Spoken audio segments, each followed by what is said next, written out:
Bad men, bank robbers, murderers, ne'er-do-wells. What's up with bad men in folk music? Folk singers just love bad men. There's a Bonnie and Clyde folk song. There's a Billy the Kid folk song. Bad men, they hold a certain fascination.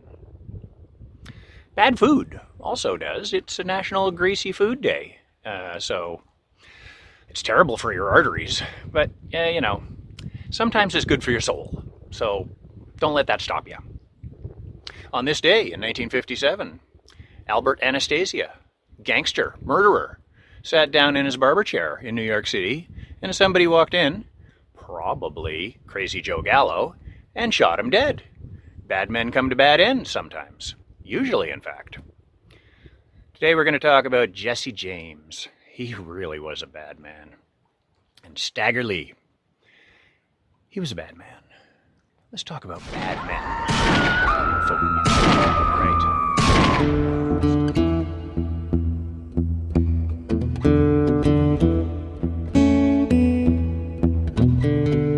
I'm bad. I'm bad. Like Jesse James. Like Jesse James. Yeah, I'm bad. I'm so bad. That's what John Lee Hooker made of the Jesse James legend. Listen to that John Lee Hooker song. It's terrifying. It is one of the most frightening songs you'll ever hear. And that's perfect as we move up towards Halloween. Yeah, Halloween. We're going to think some bad thoughts. We're going to talk about some bad men. Jesse James, born in West Missouri in 1847. Come from an old Southern family, slave owners.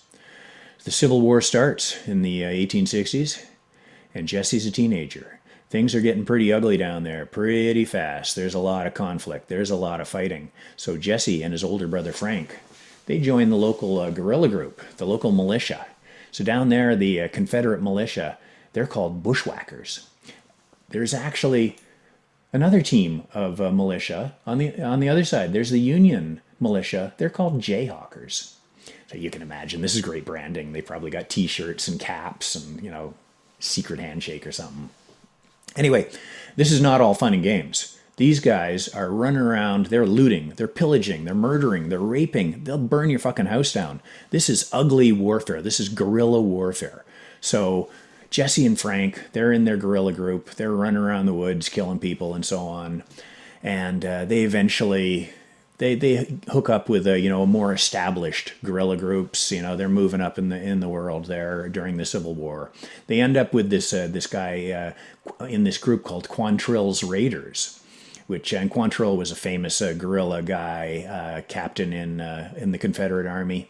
He had a notorious raid that he made into Kansas. So just across the border in Kansas, there was a center of abolitionists, people who were anti-slavery. And it was also a bit of a jayhawker headquarters over there. And Quantrill went across the border, took over the whole town, lined up all the men and boys, and killed them all. So 150 to 200 people killed. And this was just like a mass execution. This is what today we would call terrorism. So they were a terrorist group running around the woods. The thing is, they weren't the only ones. The Jayhawkers were doing some pretty terrible stuff too. It was an awful, awful time, and there was a lot of killing going on. So eventually, Frank and Jesse, they get in different guerrilla groups. They're fighting. They're trying to do their part for the Confederate war effort. In the end, they lose. They lose as they should. So the Union wins. Abe Lincoln and his Union armies prevail. However, Jesse James and his brother Frank, they're not really having any of that. They don't concede defeat. So they've still got their gang of guerrillas, and they're pissed, and they are not going to stop. So they're running around the countryside. They're still armed to the teeth. They're burning down houses. They're murdering people. Eventually, they realize they gotta, get some dough to keep going, right? So they start robbing banks. And this actually works out okay for them because the banks that they're robbing are the banks of the occupying army. You know, the Republicans, the people who won, the winning side. We're going to rob your frickin' bank. So they're doing that. They're starting to rob trains. They're getting the hang of this thing, you know. Practice makes perfect, right? So they're getting pretty good at it. Eventually, they hook up with some other bushwhackers, the Cole Younger and his gang, and they form the James Younger gang. Well, this makes them even more deadly, and you know they're going up and down the length of the U.S. Robbing banks. They're robbing trains. They get pretty good at robbing trains, actually. They derailed the Rock Island line. You know, it seems sacrilegious. The Rock Island line, come on. Don't derail the Rock Island line. They did. So they're robbing trains. They are robbing banks. They're getting pretty friggin' notorious, actually. And this, you know, of course, comes to the attention of the authorities, and they put a price on Jesse's head. And actually, you know, people are sort of okay with that because, you know, a lot of people just want things to calm down a bit, get a little more back to normal. Things are too exciting. I don't want my bank robbed every second day by the frickin' James gang. So, you know, what happens is the Pinkertons get involved. So the Pinkertons, those private police department back in the 1800s, and these guys are bad. These are also badass motherfuckers, you know. They never give up, right? They're tenacious. Remember the Pinkertons, they're the guys who followed Butch Cassidy and the Sundance Kid all the way to frickin' Bolivia. Who wants to go to Bolivia in the 1800s? Well, they got him. They got their man. You know, they're like the pre-FBI. They always get their man. So the main guy in the Pinkertons, this Alan Pinkerton, and Lord knows there's a lot of bad shit you could say about the Pinkertons. They broke up labor unions later on. They're mean sons of bitches, and they should be held accountable. However, the main guy, the guy who formed the Pinkertons, Alan Pinkerton, he was strongly anti-slavery, and he had just about had it up to here with these frickin' James brothers and younger guys running around the countryside thinking that the Civil War was not over. It's fucking over. And he sent some of his private dicks down there to go down there and murder them. Well, that didn't turn out too good because the James gang figured it out and they murdered them. So, Mr. Pinkerton, he is like livid. He's got a personal vendetta now against the James gang, okay? So they figure out that sometimes the James gang, they like to go home and visit their mom in Missouri. So at one point, the Pinkertons, they surround mom's house because they figure the James guys are in there, like Jesse and Frank are in there. And, you know, they're calling in, you know, come out with your hands up, you know, give up. And nobody does. So somehow somebody throws something through the window, like it's a flare or a bomb, we don't know. Anyway, it explodes. And it kills Jesse James' little 8-year-old brother, and it blows his mother's arm off. Well, you can tell what a big publicity stunt this is. You know, this is going over great with the locals. Before, they were kind of okay with getting Jesse arrested. But now, you know, mom's arm is blown off. This is actually no good. You know, you Pinkertons, fuck off. And Jesse James and your gang, you guys are now, you're okay. So the Pinkertons actually, this is a defeat for them, which is rare because they hardly ever had a defeat. Anyway, Jesse and the younger brothers, they end up in Minnesota, in Northfield, Minnesota, and they're robbing a bank, okay? Minnesota, think how far north that is. These guys are moving around the states, okay? So they're up there, and they have guys outside, you know, lookouts, as one does, I guess, if you're a bank robber. It's good to have a lookout. And the local townspeople are kind of noticing this, and basically, they smell a rat. Hey! So they finally figure out, hey, this is the James gang, and they're robbing our bank. They're taking our dough. So they grab their rifles, and they start shooting at the James gang, and they kill a couple of the guys. And, you know, this is like one of the few occasions I can think of where a well-organized militia actually does some good. You know how much they love that in the States. So these locals, they shoot up the gang, kill a couple of them, chase them out of town. They get a posse. They go after them. They catch Cole Younger and his brothers. And basically, the gang is broken up. However, Jesse and Frank, They're slippery as eels, and they get away. So Jesse lives to rob another day. This is like 10 years after the Civil War is over. They are still robbing banks, holding up trains. They are like a frickin' public nuisance at this point. So Jesse puts together another gang. But the thing is, it's getting harder and harder for him to find bushwhackers he can trust. So he ends up with these brothers, the Ford brothers, Charlie and Robert. And he figures, these are good old boys. I can trust them. They're good guys. So one day, they're hanging around the hideout, playing cards or, whatever terrorists do in their downtime. And Jesse looks at the wall and he sees this picture is a little crooked. So he puts his pistol down on the table, walks over to the wall, climbs up on a chair, and he's adjusting the picture. Well, one of these Ford brothers, Robert, he has already got it in his head that this whole James gang thing has pretty much run its course, and it sure would be good if I could cash in on that reward money. So he pulls out his pistol. He's been thinking about this for a while. Click. Jesse James looks around. He can see what's going to happen. Boom! Rob Ford shoots Jesse in the head and in the back. That's the end of Jesse James. He's dead. So, at that time, actually, Jesse James is going under a pseudonym, and he's calling himself Mr. Howard. And that kind of, we'll come back to that. So anyway, this whole time, actually, even while Jesse's alive, people are starting to get a little legend going that he's kind of a Robin Hood character, and he's, robbing from the rich and giving to the poor. This is actually fake news. However, Jesse has a PR guy, basically. It's this guy, John Newman Edwards, was a Confederate general, and then he starts up a newspaper, the Kansas City Times, and he starts writing about Jesse James, and he writes these dime novels, these pulp Western fiction novels, where the James gang is actually a bunch of great guys, and they're like helping the poor and the oppressed, and they're giving to the poor, and they're only robbing from the rich. Now, let's think about this for a minute. Robbing from the poor and giving to the rich is actually a bad strategy. It's something that's only been perfected by modern day Republicans, okay? Back in the day, robbing from the poor was a losing strategy. So, of course, the frickin' James gang were stealing from the rich, okay? But there is no evidence whatsoever that they gave money to poor people or anybody else except themselves. So, it's bogus.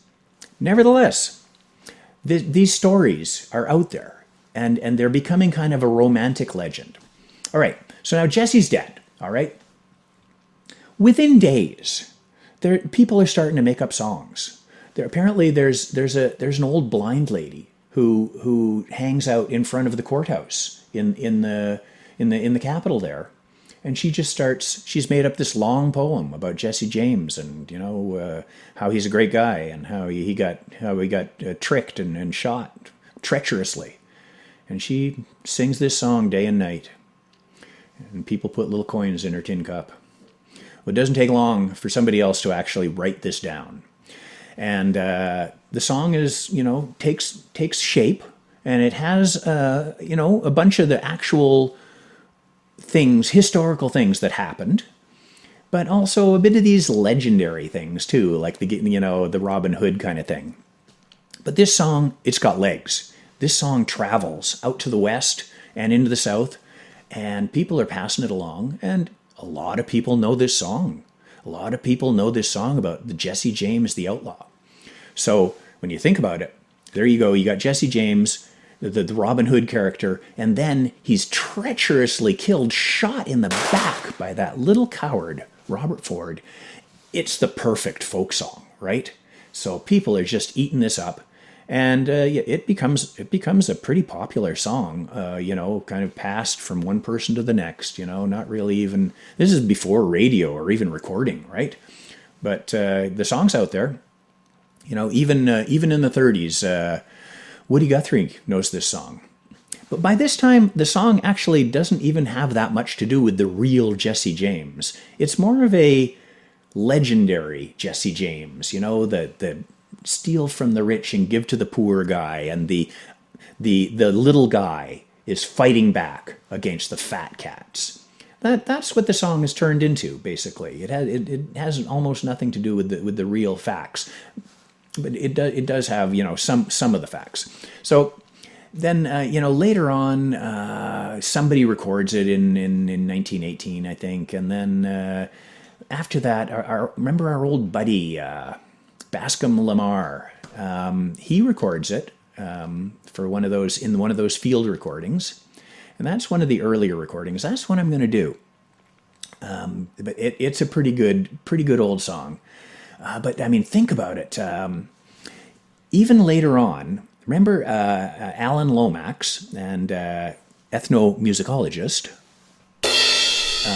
He's out there recording songs. He's with Shirley Collins. Remember, Alan used to go out with Shirley Collins, and he took her along on one of his field trips. And one of the people that they went to see was a lady called Almeida Riddle. Okay? And she was actually born Almeida James. So she was the first cousin twice removed of Frank and Jesse.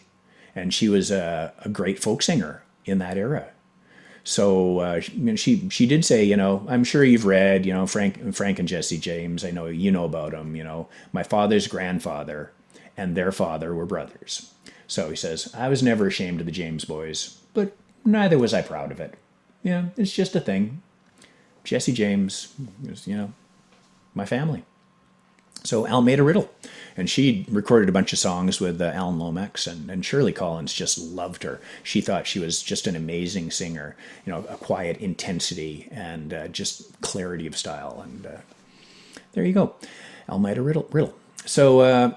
So James kind of enters popular culture. Bascom Lamar did it. Millions of other people have done the Jesse James song or a version of it, like Bob Dylan's done it. I mentioned Woody. Leadbelly's done. Pete Seeger, Johnny Cash, Warren Zevon. Okay, and Cher. Okay, I know what you're thinking. You're thinking, Steve, do the Cher version. No, I'm not going to do the Cher version. Okay, I'm going to do the Bascom Lamar Lunsford version. And here it is. So you guys be good. And next week, I'm going to come back with another bad man, Stagger Lee. And he's even badder. All right? So keep yourselves out of trouble. We'll talk next week.